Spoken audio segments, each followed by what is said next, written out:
እግዚአብሔር ሃላዊናዩ ጓሳይናዩ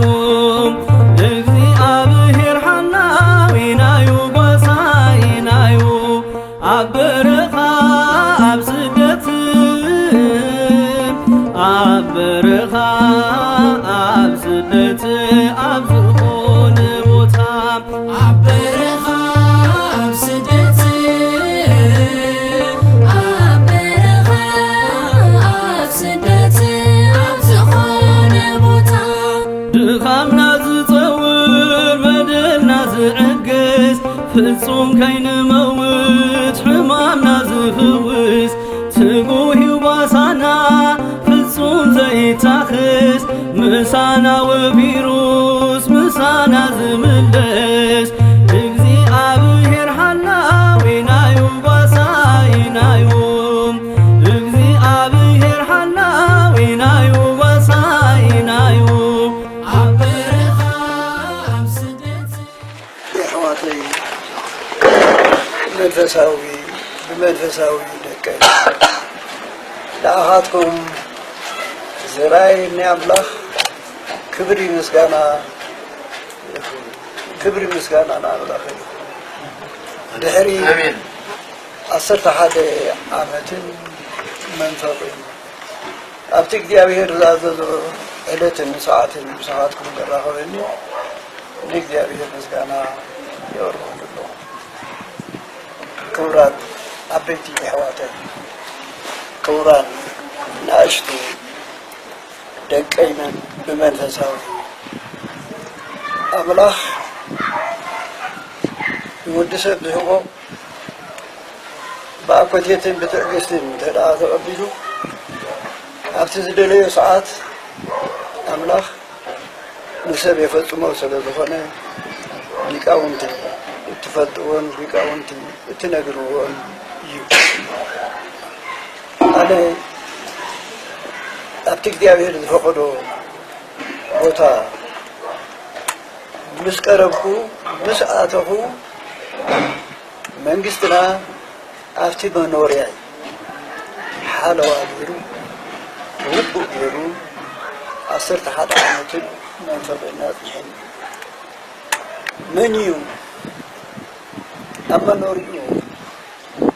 ሓለዋ ዝግበረሉ የናይ ሚኒስቴር የናይ መኮንን ብናታትኩም ጸሎት ብቅድስቲ ቤተ ክርስቲያን ረድኤት ኣባ አንቶኒዮስ ኣብ መኖርኡ ሓለዋ ፀኒሑ ሓለዋ ክብል ከለኹ ምስቶም ኣወዳትን ምስተን ኣዋልድን ከም ሓደ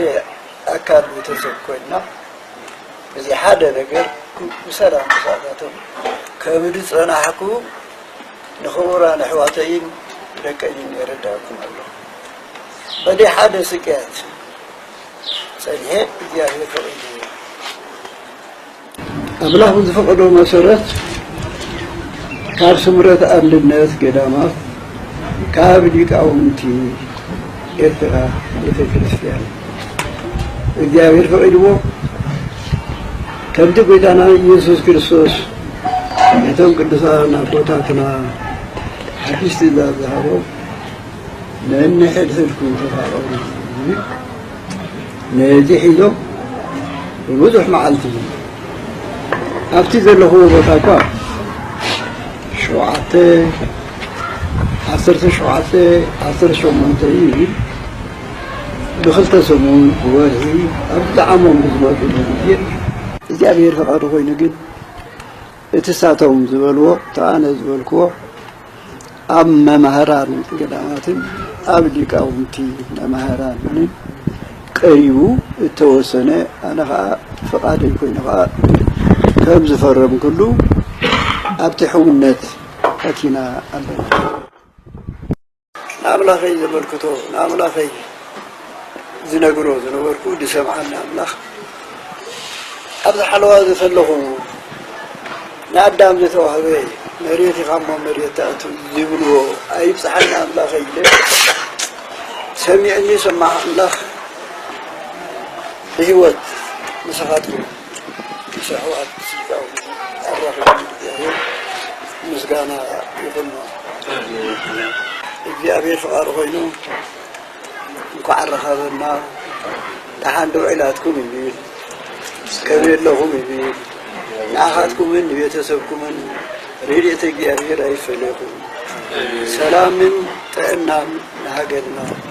ሰላምን ብልጽግናን ቅዱስ ቤተ ክርስቲያንና ሊቃውንትና መባህርና ገዳማትን ብሰላም ይዓቅበና አምላክ ፍቃዱ ኮይኑ ንሃገርና ቤተ ክርስቲያንና ብሒዝናዮ ዘለና ወርሓ ጠልን ወርሓ ፍልያትን ክገብረና ንኣምላኽና ንድሞ እግዚአብሔር ፈቃዱ ኮይኑ እንኳን አምሳኻትኩም አረኻበኒ ኢለን አምላኽ የመስግኖ እግዚአብሔር ቁሩብ ናይ ስጋ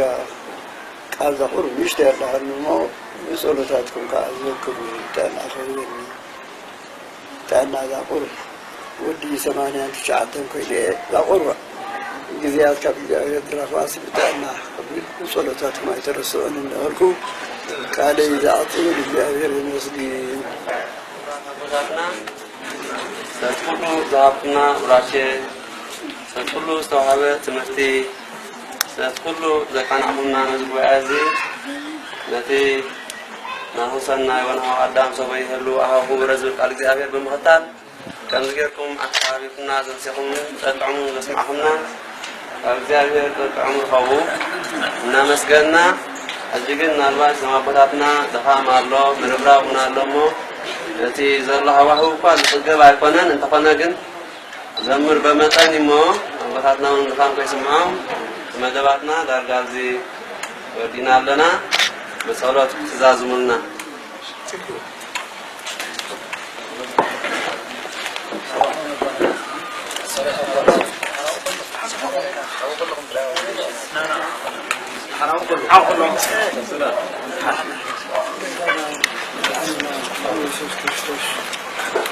ሰላም ዘውዓሉና ሰላም ከአደረና ለሀገርና ቤተክርስቲያንና ሰላም ነፍቆልን ይሃብና አላህ እድሜን ጥዕናን ሁላና ናይ መንግስተ ሰማያት ወረስቲ ይግበረና አላህ አቡነ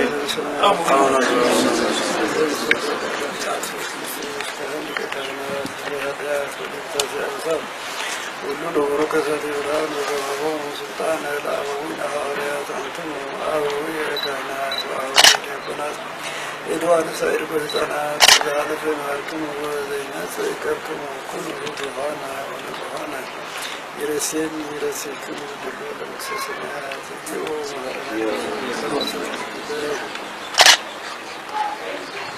بدها لذي مارن وزينات سيكرنا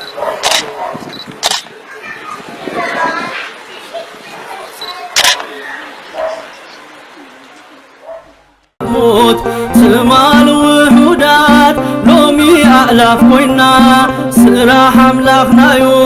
أيكون كابانا اكزي أبهر حنا وينا يو باساينا يو اكزي أبهر حنا وينا يو باساينا يو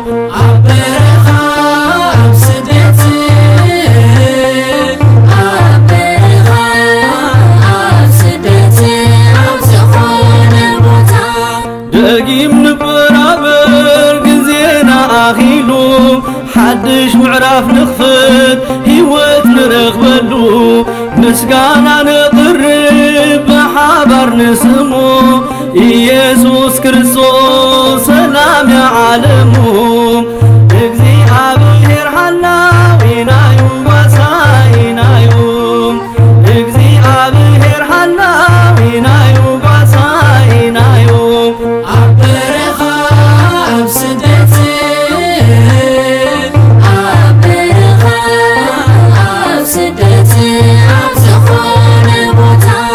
نعونا بيت أملاخ بالمنفس كنعبي يسوى عنا اللون اخفت اللون بي